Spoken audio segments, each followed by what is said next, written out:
Hi, it's Sarah Penn, and you've tuned in to That Super Show. We question if partnerships really benefit members. We riff on AI tricks from art to Westpac. APRA tries to slow the hype, and yes, Trump wants to outdo Aussie Super. Buckle up.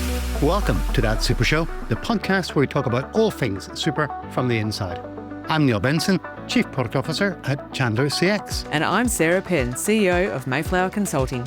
Each week, we unpack what's changing in the industry, what funds are wrestling with, and how tech and regulation are shaping the landscape. Sometimes we bring in expert guests, but mostly it's just us having a real conversation about how super is working and what could make it even better. Let's get into it. Good afternoon, Sarah. How's it going? Hello, Neil. I am very well. How are you? Can't believe it's the beginning of May already. We just had a Labour weekend here in Queensland, so it was awesome to get a nice long weekend. I think you had the Anzac holiday, so...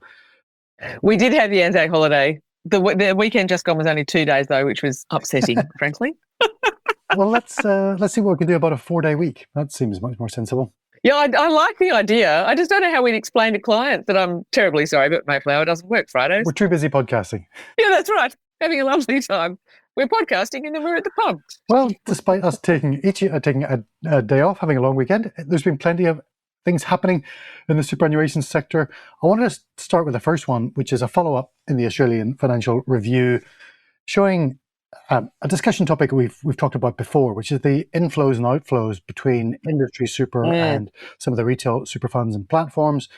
There's some great animations based on APRA data. I think Core Data produced the illustration, just showing over the last couple of years how the outflows from industry funds have benefited retail funds to the tune of about $4.3 billion.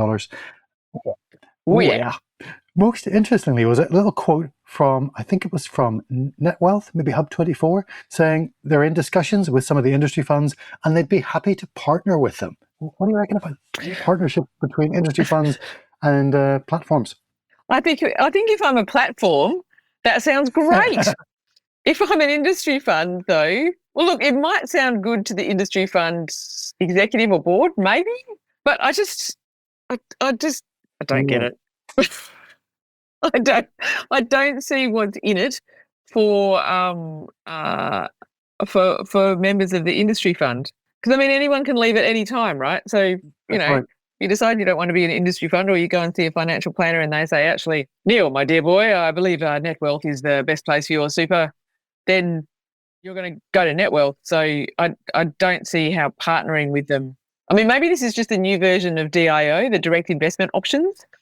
That have been around for a while, which don't have very much money in them at all. I've got a little bit of mine, well, most of mine in a direct investment. I know. You are one of the interested and unusual people. I get that a lot. Mind you, I say that. It's a long time since I've seen any stats of how much take-up there has actually been of DIO options.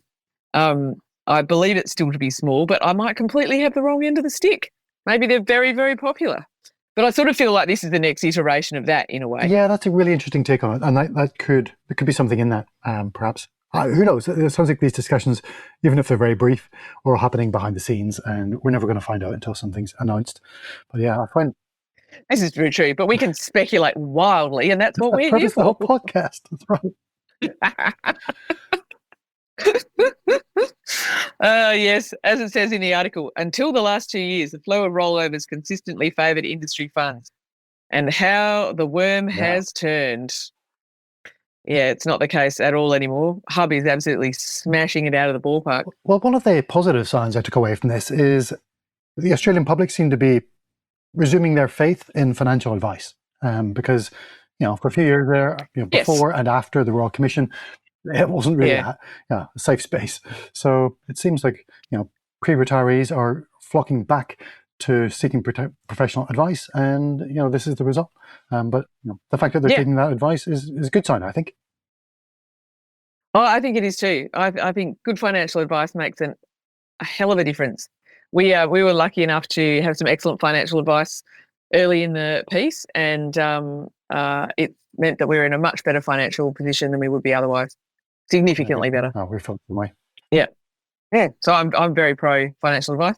Good financial advice, just to put the caveat around that, because I have seen a few shockers, but it's just it's upsetting that the shockers detract from most advisors who are working very hard to do the right thing by their client.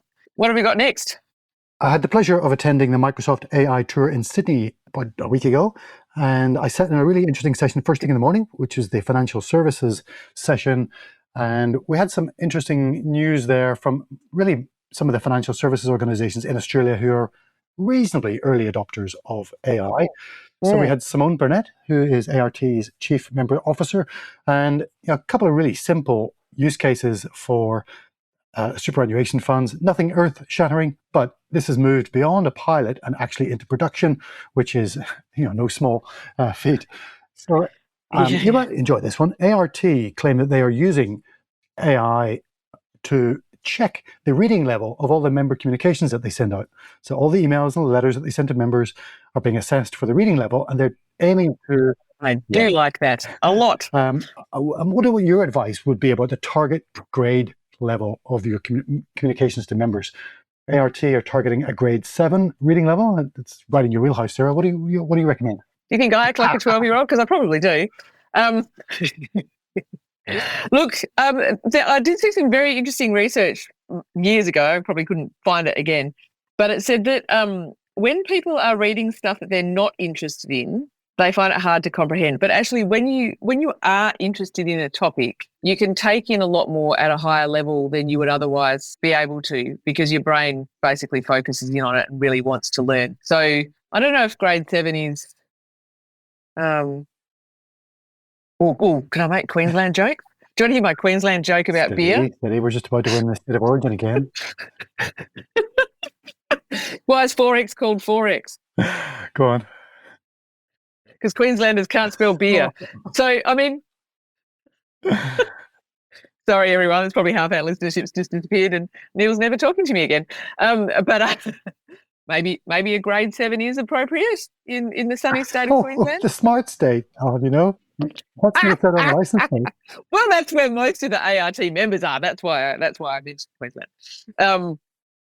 I don't know. I don't know. 12 or 13 is probably a bit on the low side, I reckon.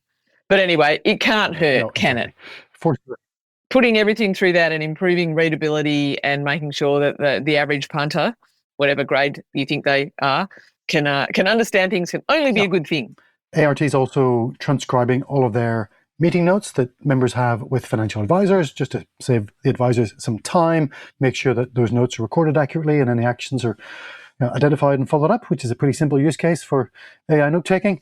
We do that in our own business. Should be. I'm just about to write to our head of IT security and ask him to turn on automatic Teams recording for everybody as well, so we don't miss anything. So. Yes, we use Fathom. It's great. It records them. It records the meeting. It gives you a summary. It gives you all the action items and a full transcript, and it's all neatly typed up. And it's saved us a huge amount of time and effort. Yeah, I'm all for it. What else have you got? Westpac, who said that they were empowering their frontline teams with AI tools, and that was actually having a bigger impact than doing some of the stuff in the back office. And Westpac, I think, are also one of the largest rollouts of Microsoft Copilot in financial services. 35,000 people all have access to Microsoft Copilot, which Microsoft loves to wheel out those customers who've just adopted Copilot right across the board. Everybody should do this. I'm not quite so sure, but it makes for a good practice. Well, it's a bit like saying everyone in Excel uses macros. It's like, no, it's turned on. Right. Like it's available in everyone's Excel. Well, I don't know if it is, but everyone's using the italics button. Are they though? And we had Hanesh, the CIO at TAL, talking about their rollout. They took an approach where they rolled out some AI tools to their leadership first, along with some coaching, really just to demonstrate that kind of adoption so that the leadership knew what they were talking about whenever they were encouraging their team to adopt AI tools, which I thought was a fun way to do it. They've had 37,000 conversations with a claims chatbot. And I don't know whether those are internal conversations with claims managers chatting with an internal tool, or whether it's the insured folks chatting with a claims chatbot on the website. And they're two fascinating ones. They're using document intelligence to support claims-related document analysis, which makes a lot of sense. There's a lot of documents in claims. Yes. And then they started doing real-time voice analysis, which are calling voice intelligence, to detect signals during phone calls. And Hinesh didn't elaborate on what those signals are, but I wonder if it's some kind of fraud detection. Oh, yes, it might be. People with stress in their voice whenever they're trying to make a claim. Well, yeah. Yeah. Yes. Look, I do think using AI overlays on phone calls to help customer service agents or salespeople or whoever do a better job is a really valuable thing, actually. Funnily enough, the system that we use, Fathom, if you've got it turned on, it does this monologue detector. And if anyone who knows me knows that I'm somewhat prone to a monologue. But if you talk for 90 seconds with no interruption, it turns red. And I think a minute it goes yellow, and at 90 seconds it goes red. Do they have a version of Fathom for podcast hosts? It's just all red. So. But I think I do think there's some really interesting work that can be done there around people in financial distress, looking for signs of financial abuse or domestic violence. Which can be done, that can really help, in all seriousness, deliver much better service and support frontline agents, who are, at the end of the day, people, to be able to do a better job and support the people that they're talking to. And to be able to, one of the things I find with having it actually take the notes and action items is it does allow you to stay in the moment a lot more. So you can really listen to the person and what they're saying, and you're not worried about trying to make sure you've got every detail, because you can go back and check it online afterwards. So I do think there's definitely something to be said for that sort of AI augmentation capability. Yes. I have. Is it Tal? Maybe we can find out from Tal if the signals are for fraud or for people in distress. And well, I thought this Microsoft AI Tour event was very exciting, very uplifting, energizing. And then APRA publishes a letter about a week later, pouring cold water on the whole thing. Wah, wah, wah, wah. So, APRA has called for a step change in how banks, insurers, and superannuation trustees all manage AI-related risks. And they go on to list a number of points, like they've noticed its AI adoption is accelerating, becoming embedded in customer-facing applications. However, the governance arrangements haven't matured at the same pace. That trustees, for example, haven't got enough education or experience in AI adoption, and boards may lack some of the technical literacy that is required. There's concentration risk, relying all AI use cases on the same kind of model, for example, could put you at either a pricing or some kind of availability risk. So, APRA is saying not so fast. I think everyone is permanently in a state of panic about all this stuff already. I think APRA is just putting fuel on the fire. And I do think their request for a step change. I think asking for a step change when you're in the middle of the start of, the next industrial revolution, and expecting some kind of step change in governance around it is just, it's so unrealistic. Yeah. Well, we do. Like, it doesn't, well, like, yeah, I got nothing. We have CPS 230, we have 234. There's a number of regulations already in place. And if everybody was following those regulations, I don't think there's anything additional required just because it's AI. But I don't either. Just a little shot across the bows from one of our favourite regulators. Thank you, APRA. On to something even more, as I said to you before, when I read this, my eyes rolled back so far, I was lucky I was sitting down, or I would have fallen over. Can you do an impression? Wants to expand Biden's savers save it. I was falling on the floor. Trump's retirement or pension is going to be better than Australia. I can't even do a Trump impersonation. I would. You have to imagine one here, a really, really terrible one. Huge. It's going to be huge. So Joe Biden introduced this idea where US workers on very low incomes would have $1,000 contribution from the US government into some kind of personal retirement account, probably an IRA, I think is the personal retirement accounts rather than the employer-sponsored plans over there. And Donald Trump's going to do one better and pick up the investment. But he's also said there's a couple of little glitches in the Australian superannuation system that we'll get rid of as we copy the Aussie system. So Oh, kill me. Oh, the online marketplace that he's the executive order that he signed is going to be built, whatever, is called TrumpIRA.gov. Yeah, whenever I grew up in Northern Ireland, the IRA was something completely different.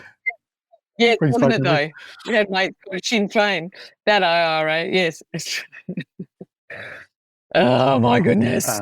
So we'll watch with bated breath as the US system improves upon the Australian superannuation system. But I would have thought that the US president has enough to contend with right now. But no. Well, I mean, just anything. He is the best at everything in the whole world. That is true. Everything he's ever turned his hand to, he has done an amazing job that no one else would ever be able to do anything like. Yeah. So yeah, I can't even. All right. Well, let's talk about something sensible. Closer to home, we have 2 billion reasons to fix retirement income. What was this one all about, Sarah? Yes. So Nick Khalil and David Knox. Hey, David, have put out a paper and a first linked article, which has quite the comment section, I might add, suggesting that once you hit a certain age, your super should just be automatically transferred into drawdown. And you know what? I agree.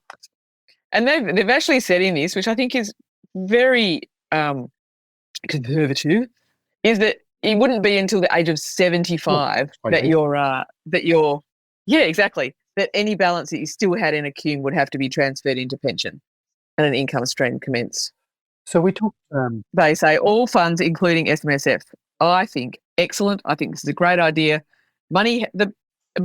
Super money is not for rich people to hoard to hand on to their kids. It is supposed to be for your retirement. We talked about the members at Hester, for example, the benefit they get if they all switched from accumulation to pension at the earliest opportunity, or the day they turn 65.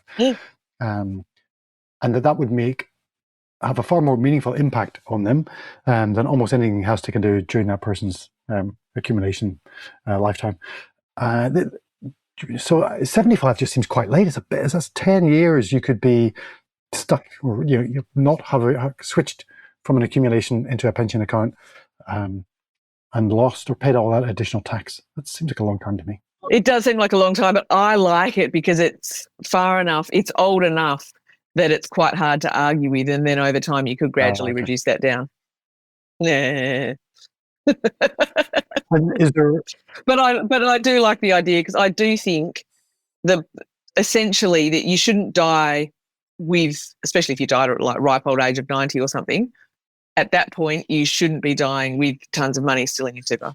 It doesn't mean you can't have tons of money, which is always somehow, when we talk about making people take the money out of super, it always sort of brings up this idea that somehow the money's been taken away from them entirely, which is not true. You can go into a bank account or whatever else you want to do with it. It just needs to be taken out of the tax advantaged environment that is super.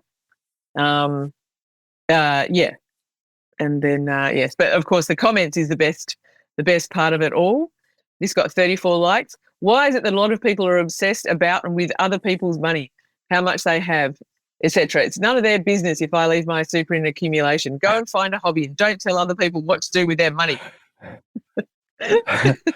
Okay, so we had at least one libertarian reading the article.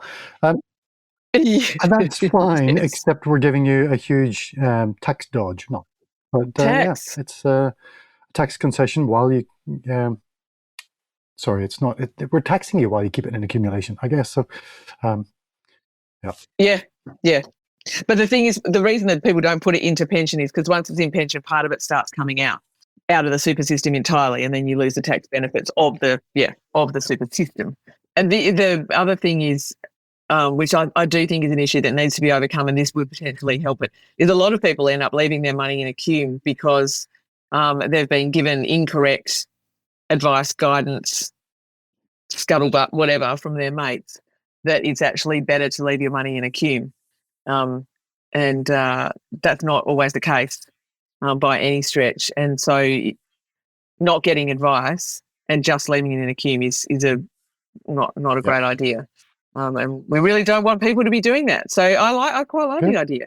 I mean, maybe you start with even later. Maybe you start with 85. You could do it, and then, like you said, if that's working well, and then you can gradually bring it down, reduce it. Yeah. But I like the idea of doing something that forces the money out of the super system, basically. Well, I'd love to hear what other people think. So if they want to write in or leave us a voicemail, visit thatsuper.show, and you can leave a quick recording or send us a message and let us know what you think, whether we should have mandatory, what do they call it, a my income concept, where we convert your accumulation account into a pension account automatically. Yeah, I'm not so fussed about the whole my income and all the other crazy things they've come up with, which are very interesting. And I'm sure we could get David to come and have a chat to us about all his good ideas. He likes to talk possibly as much as I do. But yeah, at some point, whatever you've got left, it has to be put into a pension. I think it's a great idea. Love it. What else do you have, Sarah? Well, the Telstra Super is no more. They officially merged into Aware Super on the 30th of April, a couple of days ago. When we're filming this, that's one of the last big corporate funds gone. I remember when I started in super and platforms and what have you 25 years ago, there were hundreds and hundreds and hundreds of corporate super funds, and now we are down to a handful. That's been one of them. It's a bit sad in a way. Telstra Super were doing some really interesting things in things like AI and customer service and a bunch of other things. I hope that Aware takes on some of those good ideas and brings them into the Aware fold. Yeah, I got that impression too. I think there was a great team at Telstra Super, and they were just the right size to run lots of interesting experiments, and they maybe didn't have some of the constraints that other funds have, and they were able to act in a very nimble way. That was the impression I got. So congratulations to everybody who's been working hard behind the scenes to make that happen, and to all of our folks at Telstra Super, hope you've all landed plum new jobs, either at Aware Super or elsewhere. And that's luck. Yes, or taking some well-deserved time out.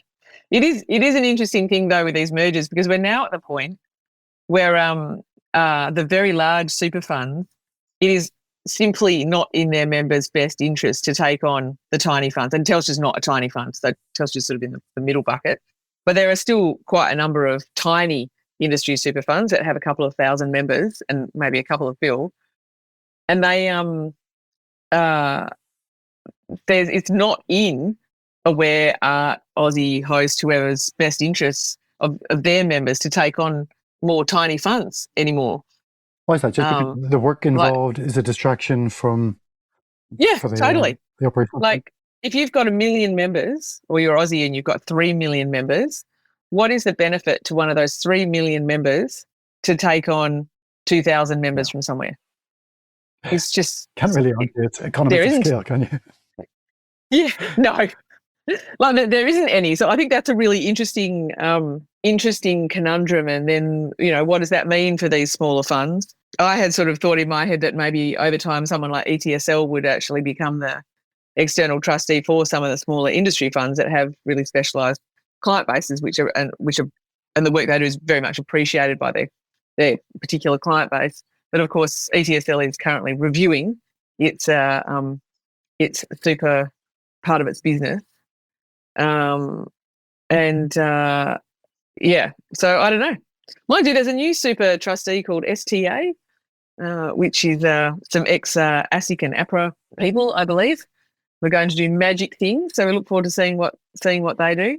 But maybe that's some of these smaller funds. It would be in their best interest to sort of get together and have their own sort of industry version of an external super trustee for some small funds where they club together for some of the back end stuff and still operate independently for the things that matter for their particular member base. There has been a special license condition imposed on Fiducian, talking about smaller funds and some of the challenges. Being a trustee and running a small super fund, Fiducian's got about 10,000 member accounts and $3 billion in FUM, and APRA has asked them to keep an eye on some of their license conditions and undertake some reviews. Yes. I mean, additional license conditions, I think what that really means is APRA comes and spends a lot of quality time with you. Yeah. So you can't go to lunch break without an APRA representative sitting at your table. I've never been through one, but I expect it must feel a bit like being a teenager again and having your parents tailing after you the whole time. Have you done your homework? Why are you watching television? Yes. APRA's also been making some, what do you call it, fine-tuning to this CPS 230, which is the Operational Risk Management Standard. Did you get into the detail of what's happening in there? I fell asleep, so no. So this is about the Material Service Provider Register template.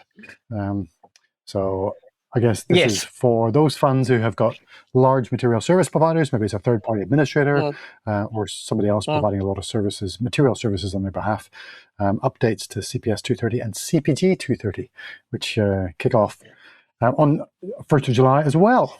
Yeah. Look, CPS 230 has been coming for a long time, and it is very important in terms of the operational uplift that's expected. A lot of it really came into the spotlight, I guess, when all the stuff with the insurance claims and everything happened, in that there was a bit of some funds, one speculating wildly here, kind of pointed to the administrator and went, well, it's not our fault, APRA, it's the administrator's fault. And APRA's view was, no, mate, you're the trustee. It has to ultimately sit with you. And if you're not on top of what those service providers are doing, well, that's on you, and you need to be on top of it because they're your members and you have to look after them properly. So I'm all for all that part of it. When it gets into the micro detail, I'm not so good. I'm more of a big picture thinker, Neil. I feel it. This is the Concepts and Ideas podcast. That's right. I'm not sure. But it has finally been settled, and they've been working on it for years, so I guess that's a thing. Well done. Awesome, good work. All right, Sarah, I think that's all we got time for in this episode. It's been another brainstormer. Indeed it is. Yes, lovely to talk to you, Neil. And yes, if you'd like to come on the episode, if you'd like to come on the podcast as a guest, or you know someone who'd be an amazing guest, please do get in touch or send us a note and let us know who they are. And if, as Neil said earlier, if you'd like to leave us some feedback, you can do that on voicemail or send us a note. And keep the conversation going. Thanks, Sarah. See you next time. Bye for now. See you soon. Bye. Thanks for listening to That Super Show. We hope today's episode gave you something useful to take back to your team. If you're thinking we should talk, we'd love to chat. You can book a meeting with either of us via the link in the show notes. And don't forget to follow the show, share it with a colleague, and drop us a line if there's a topic you want us to tackle. Catch you next time on That Super Show.